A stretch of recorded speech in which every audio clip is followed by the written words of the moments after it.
Quando nel 62 con il professor Luigi Frini pubblicai uno studio psicopatologico sulla solitudine, allora tema alquanto insolito nella nostra terapia università, non avrei davvero immaginato di dovermi imbattere dopo oltre 30 anni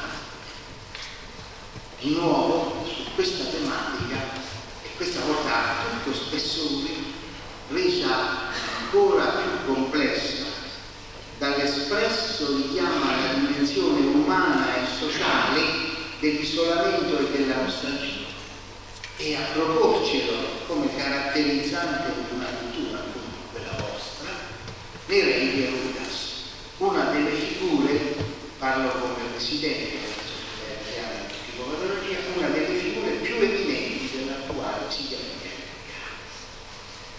Questo denso libro di Rudas, della psichiatra Rudas, illumina il grande problema della relazione con l'altro, oggi un problema radicalmente di primo piano, relazione sia dialogica, io-tu, sia socio-psicologica o di gruppalità. E Nereide Rudas possiede qui a pieno la capacità di rendere scienza umana la palpitante psicologia che, a mio modo di vedere, trascorre nella multiforme realtà di questa cultura isolana. Fino a non molti anni fa, molto lontana dal me romano, ma oggi che mi coinvolge sempre di più, cultura di questo mondo sociale sardo, che non è un mondo di gruppo, perché il sociale sardo mi pare strutturato in irriducibili nature personali, impregnandolo quindi anche e soprattutto di una densità linguistica, Leonardo pensava su questo, di Leonardo solo, una densità linguistica che io chiamerei tenace e pervasiva. Questo accade in me con un'azione che io mi permetto di chiamare di separazione, cioè come suo atto creativo, col cui tramite lei istituisce un dentro e un fuori, recinge un luogo, un topos spaziale e temporale, siccome lo recingono nella storia, significandolo, cioè facendolo uscire dalla generalità dell'ovvio, del comune, del giornaliero, facendolo diventare una parola quotidiana. Noi diciamo darci oggi il nostro pane quotidiano, non diciamo darci il nostro pane giornaliero, no. E questa attività di separazione, e qui è il sorprendente dello psichiatra che è abituato a operare sulla devianza, avviene in Nereide con l'occuparsi proprio del senso comune. Questo senso comune, il common sense del Settecento inglese, e riesce così a rendere vivo ed evidente il lato psicologico, non il lato psicopatologico soltanto, di molte attività e configurazioni sociali il cui tessuto d'incontro sembrerebbe invece esaurirsi o appiattirsi nella scontata approvazione o disapprovazione collettiva, nel conformismo personale delle occasioni previste. Da questo punto di vista, Nereide Rudas ben ci ricorda, abbiamo avere il coraggio di dirlo, che nessuno è tanto figlio di Ulisse come lo è oggi lo psicologo sociale. Ma questo Nereide non lo sa, no, o meglio, fa finta di non sapere, perché impegnata com'è a costruire o a porre in ricognizione le frastagliate coste della sua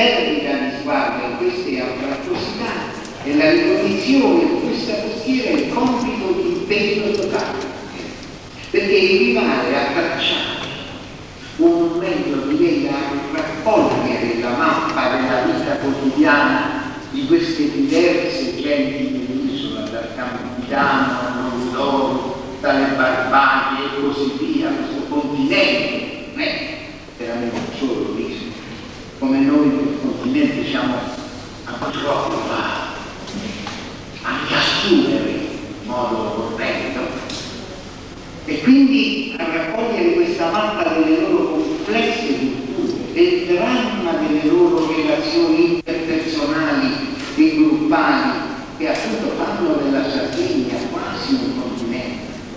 In questi itinerari dell'identità sarda, itinerari dell'identità sarda, molteplici sono i riferimenti agli studi psicosociali relativi all'epistemologia del quotidiano e a quella che io chiamerei la psicologia in genere. Ci mostrano proprio l'ampiezza e la densità dell'esperienza vissuta di questa cosa.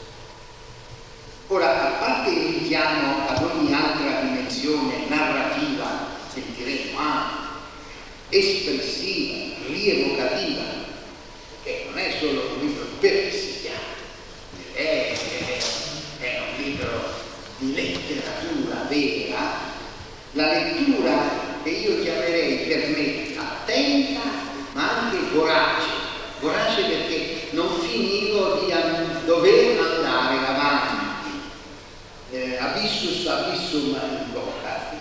La lettura di queste pagine evoca in me un'immagine di uomo, e qui mi piacerebbe, se fosse possibile, aprire una discussione, io così immaginavo questa discussione, un'immagine di uomo, appunto questo che siete voi, che è un avaro cognitivo, cioè un tesaurizzatore che sa servirsi anche di stereotipi, di conformismi, di comportamenti precostituiti, proprio nel senso di Gardi, per spendere meno energie o per alleggerirsi il carico vitale, ma parimenti queste pagine evocano un'immagine di uomo che opera non come un avaro creativo, ma come uno stratega motivato, come oggi si usa, è capace di selezionare strategie diverse a seconda degli scopi, dei bisogni e delle motivazioni che si succedono negli anni e forzando nei decenni. Questi ritmi che io ho recepito appieno dalla lettura delle pagine inerenti. E mi risulta anche, e io qui quando scrivevo questo pensavo a Saverio, che tu hai evocato nei disertori, ma soprattutto a Marco, che occupa le ultime pagine. Mi risulta l'immagine di un uomo, quest'uomo santo, che è sostanzialmente segnato da un conflitto, che non è soltanto, a mio parere, un conflitto socio-cognitivo, ma è un conflitto economico, politico e antropologico-culturale, in continua lotta intrapsichica della rudas psichiatra logicamente individuale, continua lotta intrapsichica tra un superio pesantemente introiettato e invece un ideale del Dio, per sapere la differenza tra il superiore ideale del Dio, che è saldamente intenzionato e motivato. Quindi tra la logica della ragione e la logica degli affetti. E qui la professoressa Rudas, a mio modo di vedere, non è una piaggeria, è veramente magistrale, perché sa cogliere, discernere, situare, prospettare il dato bruto o il fatto umano dove nell'eclissi dell'interpersonalità, nel tritatutto dell'istituzione totale, nei disegni metapsichici che lei ci presenta, carichi di un'espressività che senza esagerare ricorda a me le più belle pagine del classico Rindsborn o della celebre Irene Bianco. Ora l'autrice, proprio come psichiatra sociale, come a mio modo di vedere è una figura di spicco internazionale nell'ambito della psichiatria sociale, con questa peculiare dimensione proprio là dove un'altra, magari profonda, ma non acuta come lei, verrebbe facilmente espulsa da chi legge come ospite e indesiderato, inopportuno, con le sue chiose spedisse. E allora io sarei tentato di riconoscere il Hermes, la divinità di riferimento del re, il suo nome tutelare. A ben rifletterci, ella rientra pieno nella condizione rischiosa di quei psichiatri che si servono delle indicazioni provenienti dalla ricerca psicosociale anche con implicita sfida ai detentori del potere, spungendo dunque a quello che è la vendita delle anime. Noi psichiatri abbiamo questo rischio continuo, vendere le anime. Ma per i lettori fra le righe, che io auguro numerosi, di questo volume multidimensionale, secondo me va soprattutto riconosciuta Nereide Rudas la capacità di etichettare in modo inequivocabile questo territorio, che non è un territorio pianeggiante, è pieno di palloni, di innalzamenti improvvisi, quando meno te l'aspetti, che è considerato da sempre come terreno ideale per il gioco del nascondiglio, gioco che ci ha attratti tutti e sempre. E così ella si pone nel solco di Paul Ricoeur e della sua reintegrazione della fenomenologia nell'Armenese. Mi pare proprio che Nereide sfugga totalmente al pericolo di trascurare la sfera dell'inespresso, la sfera del, io metterei tra virgolette perché non è detto chiaramente, la sfera del profondo, cioè di ciò che non giunge al linguaggio, anche e soprattutto perché questo linguaggio è ridotto al silenzio dai rapporti reali di forza e delle ideologie. E Nereide non dimentica questo aspetto teoricamente rilevante, che poi, a vederlo bene, è un aspetto etico.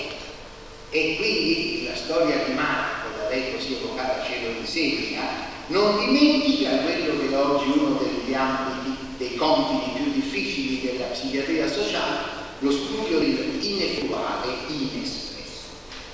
In questo senso possiamo ben dire che qui ci viene in mente accanto a nomi come Guattari, come Deleuze, come Lyotard, quindi nomi della filosofia oggi più up to date, no? In questo senso possiamo dire che la critica, l'imperialismo linguistico degli strutturalisti e degli analisti del linguaggio, mi piacerebbe sentire poi il parere di Leonardo solo, richiamandosi in parte al materialismo della tradizione marxista e in parte, dico in parte, alle teorie di Freud sull'energetica dell'istinto.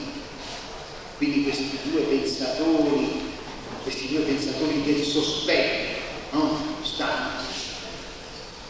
Ella ribadisce, e io qui ne condivido pienamente le prospettive, i fondamenti del linguaggio nella realtà funzionale, con delle suggestioni verso la porta pragmatica di Wittgenstein. Voi sapete che secondo Wittgenstein a fare una svolta, quello che ci hanno propinato come Wittgenstein, una svolta psichiatrica, verso quindi un'uscita del linguaggio sul mondo dell'interpersonalità.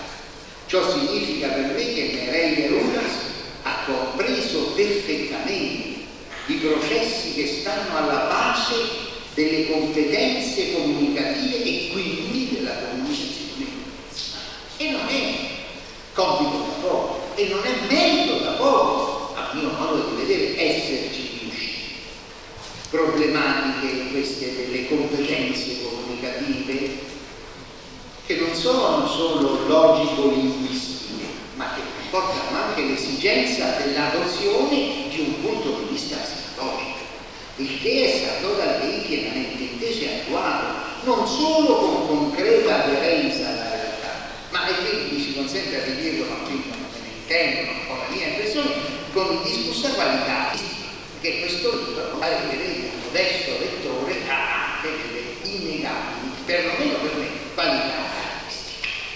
ed è proprio il punto di vista psicologico che anima importanti pagine di questo volume, per esempio quelle dedicate a identificazione e identità nella genealogia individuale e collettiva. Mi hanno consentito di evocare tra l'altro un recente volume di Cigoli sul corpo familiare, i intrecci familiari, molti da voi sono in un certo modo, direi grazie a Dio, ancora concreti, densi, determinati.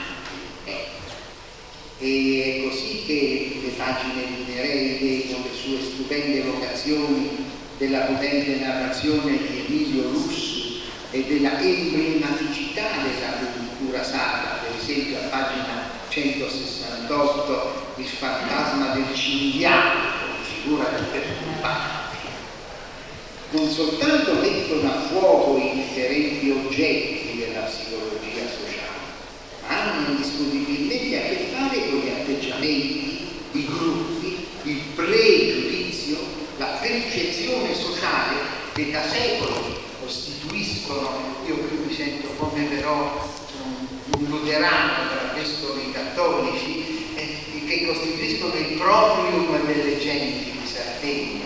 Chiedo scusa se forse non ho detto giusto, ma questo è come sento io, pur risentendo sempre delle influenze culturali e delle opzioni di fondo che con una adatta metafora, diciamo pastorale, recintano la mente sociale sacra, intesa anche come storia, bellissime, recentissime pagine di Angelo De Castris su Gramos, non so se ne avete avuto notizia recentemente, nel settimanale del Sole 24 Ore della Roma, e sulla sua critica, anche discutibile, agli intellettuali di massa contemporanea, per cercare di riscoprire la forza della intuizione, che sembrano andarsi progressivamente smarrendo.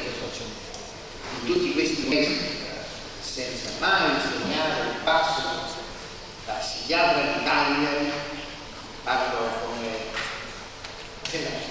la nostra enciclopedia italiana, la psichiatra di Cagliari opera profonde e arricchite comparazioni tra le varie culture sarde che tanto sono le nostre culture e le varie loro storie. E questo questo che lei riesce a proporsi e a proporci con densa convinzione, spingendosi così a definire il mentale, e particolarmente il mentale sacro, come qualcosa che non coincide con l'individualità nella sua singolarità, ma è piuttosto presente e operante nello scambio tra gli uomini, in senso sia propositivo e costruttivo e sia dobbiamo metterlo in senso negativo. Che anche per voi, probabilmente, le limitazioni ci sono e a volte sono anche esatte. Penso proprio che malgrado che questo concetto oggi così up to date della social cognition, della cognizione sociale, ha compiuto dei viraggi notevoli in questi ultimissimi anni, vale oggi a pieno quello che già Kurt Lewin disse nel 1948, dei gruppi come di vivi organismi dove si giocano l'appartenenza, l'esclusione, la partecipazione, la marginalizzazione dell'uomo. Ecco, questa dinamica così importante, la vita sociale di oggi, il libro di Nereide me ne ha fatto una fredda visita. Dall'attenta lettura di questo libro così ricco di prospettive emerge per me un'altra considerazione, che è quella di studiare l'interfaccia tra individuale e sociale, e per capire e fare questo studio, ce lo dice Nereide, bisogna rifarsi ai ruoli e all'influenza sociale, e non soltanto, come purtroppo oggi ancora va, ai processi cognitivi. Quindi pare la Rudas ha colto appieno tutta la differenza tra soggetto dell'azione e azione come soggetto. E qui Boringhieri ci ha dato scenari sociali e norme morali di Amello che è bellissimo. Se è vero, come io oggi sono sempre più portato a credere che sono il sociale e il culturale a fornire forma e materia allo psichico, allora sono le appartenenze, la griglia di lettura più valida di questo libro. Ecco perché mi pare che il titolo, bello a Isola di Corallo, ma il titolo vero, quello che corrisponde, è Itinerari dell'Enigma. A chi appartiene? O chi appartiene? Questa griglia di lettura che io vorrei poter indicare a voi come quella dei nuovi paradigmi di ricerca che possono oggi essere forniti dalla sociopsicologia di fronte ai comportamenti collettivi. Pensiamo anche alla nostalgia enorme. Qui un giovane psichiatra, belle speranze, Francesco Silvetti, della vostra terra, della Felici dell'anima, ha parlato, ci ha detto delle cose belle, questo problema dell'appartenenza, gli studi di Mauro Ca, quelli di Raffaele Comba, dello campo, sugli questo mirabile passaggio del ricordo di nonni, il dubbio, genitori, l'azione esplorativa ai figli, che sono sicuro senza rapporti sentiva, come lo sentiva a distanza di molti chilometri di Abu Shattai a Israele, Tel Aviv, in vent'anni. Questo tremendo dialogo tra i nonni, i genitori e i figli, che negli anni d'azionismo all'attuale Israele si è venuto condensando in conflitti intrapersonali tremendi e concisi. E allora ecco che la lucida, convincente, appassionata chiave di lettura, perché così deve essere fatta, del disertore di destino, così come ce la propone Nerelli, la pagina 181, ve la dovete imparare a memoria. Ecco, allora dico, questa lettura è qualche cosa che ci fa cogliere un po' la Sardegna stessa. A noi che non siamo qui, non ho l'avventura di essere e il sacerdote che comprende e assolve il disertore ne suggella questo silenzio, ne conferma con una sacralità ultima l'isolamento dal Pugliastra, Cileia alle Barbarie, l'isolamento e silenzio come modalità antropologico-esistenziale con irriducibili peculiarità. Dice però Nerelli, e anche questo mi consentite ancora di prendervi 2 minuti, alla fine, pagina 199, la Sardegna non è un'isola afasica, fuori della storia.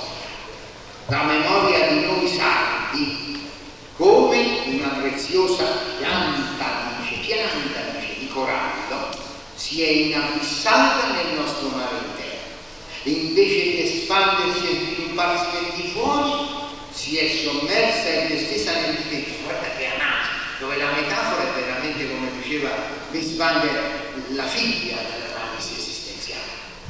Dice così, indovandosi è diventata tenace e labirintica, così sovente dimentichi dei nostri passi e incapaci di raccoglierne le tracce, siamo invece attentissimi e tenacissimi nel ricordo di tutto ciò che ci ha ferito e offeso, di tutto ciò che abbiamo perduto, e la perdita è per noi irreversibile. E concludendo il suo scritto sul disertore, dice, se mi sia ancora consentito un altro momento, ne emerge la fisionomia di una Sardegna che pur di non perdere una propria identità è stata spinta difensivamente a chiudersi nel silenzio, ma il silenzio non è assenza di parola. E allora io, commosso da queste parole, non posso, deve chiudere buffa, mi pare, leggendo alcune ultime pagine. Grazie. Dalla mia prospettiva, il disertore è il romanzo del segreto, del gelato, del silenzio, in una parola, del rinusso. Se tutte le figure del romanzo sono immerse nel segreto, è soprattutto Mariangela, madre sigillata del silenzio, la vera protagonista del romanzo, a impersonarlo emblematicamente. A Mariangela la guerra, sottraendone i figli, ha tolto il massimo oggetto d'amore. Il minore Giovanni è caduto in combattimento, il maggiore Saverio è stato dato per disperso. In realtà è sopravvissuto agli orrori della guerra. Ma il suo addio alle armi non è stato incruento. In un impeto di malessere e ribellione ha ucciso sul campo di battaglia il suo capitano. Datosi alla fuga, ha così iniziato la sua personale e travagliata odissea, il suo tenace e disperato ritorno. Rifugiatosi nella sua antica capanna di pastore, vivrà clandestinamente nel silenzio della natura la breve fase terminale della sua vita. La madre, coadiuvata da padre e poi, lo assisterà sino alla morte. Al prete, che Mariangela serve devotamente e nella cui casa è invecchiata, la donna confida l'arrivo del figlio e la sua malattia. Solo a lui, Saverio, confesserà il suo delitto. Ormai quasi ombra di se stesso incontra la madre che da quel momento resterà obliterata nel vincolo del silenzio. La donna, che sembra impersonare la sardità taciturna, è figura archetipica della femminilità isolana. È prima di tutto madre. Anche in questo romanzo sembra riconfermarsi la matricentricità della cultura tradizionale sarda nella sua trasposizione letteraria. Nel Disertore, Mariangela è appunto madre, anzi protagonista di una maternità dolente, tema che ricorre con insistenza nell'arte in Sardegna. La guerra l'ha colpita a morte nella più intima trama esistenziale. Mariangela, come le donne di Quadro e per estensione le donne della Sardegna tradizionale, è figura che impersona i significati e valori primari fondanti che attengono ai vissuti della vita e della morte. In tal senso è un personaggio antico del mistero sacro. Le donne come Mariangela sono state chiamate in varie circostanze a nascondere figli o altri loro cari alla legge.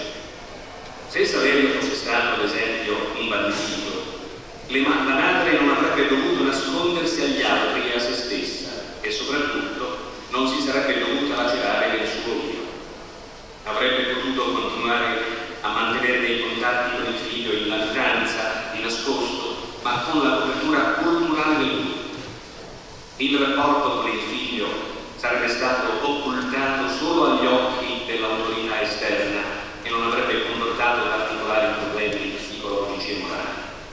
Saverio non è però un latitante, bensì un disertore, un uomo che ha tradito una patria, una terra e quindi una madre, sebbene avvertite come non sue. La necessità di celarsi non appare perciò unicamente dettata da motivi giuridici di sfuggire alla giustizia, ma sembra radicarsi in ragioni più profonde. Mariangela avverte il grave segreto del figlio, anche se questi non glielo esplicita. Significativo al proposito appare il fatto che Saverio non si rivolga nella più drammatica e critica situazione della sua vita ad altri familiari, alla moglie o al padre, ma solo a colei che per averlo generato può ascoltare il suo silenzio e le parole che non le dirà. Su Mariangela, vera protagonista del romanzo, ricadrà dunque il peso del segreto del figlio, che la renderà enigmaticamente amantata di un dolore senza latine. Seppellendolo infine sulla montagna, lo affiderà per sempre al silenzio. Il silenzio quindi, con cadenze, toni e significati diversi, intride di 6 personaggi e tutta la trama narrativa, è più di una quinta di scena e più di un'atmosfera che pervade il romanzo. Ne è invece un elemento strutturale. Anche per il silenzio si determina, a mio avviso, quel rovesciamento tra figura e sfondo che ho altrove osservato nella narrativa sarda, rovesciamento per cui la Sardegna si struttura come vera protagonista del romanzo. Per analoghi motivi il silenzio si rovescia e da sfondo diviene struttura dominante.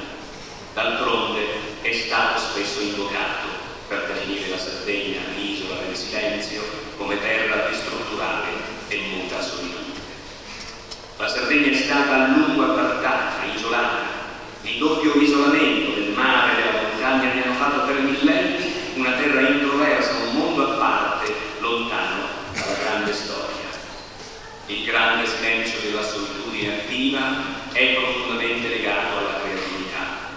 All'estremità opposta si ritrova un silenzio imposto che accompagna una solitudine non scelta e ricercata, ma obbligata, subita e sofferta. Il silenzio è classicamente ricordato a un fondamentale meccanismo di difesa dell'io, la rimozione. La rimozione può definirsi un bando involontario e automatico di pensieri e impulsi tanto dolorosi per la coscienza da essere intollerabili. Il silenzio, l'inabissarsi, il gelarsi, il perdersi nella memoria e per la memoria non sono quindi un'assenza, una stanza. Al contrario, sono dovuti a un processo attivo che accompagna tutto l'arco vitale, anche se particolarmente attivo durante l'infanzia. Sul piano individuale e clinico, i santi, lungi dall'essere privi di memoria, ne sono al contrario ricchissimi. Ma la memoria di noi santi, come una preziosa pianta di corallo, anziché ergersi e dilatarsi nell'aria, si è innestata nel nostro mare interno. Così sovente dimentichi di noi stessi, dei nostri padri, così troppo spesso incapaci nel raccogliere le nostre tracce, siamo invece attentissimi e tenacissimi nel ricordo di tutto ciò che ci ha ferito o offeso, di tutto ciò che abbiamo perduto.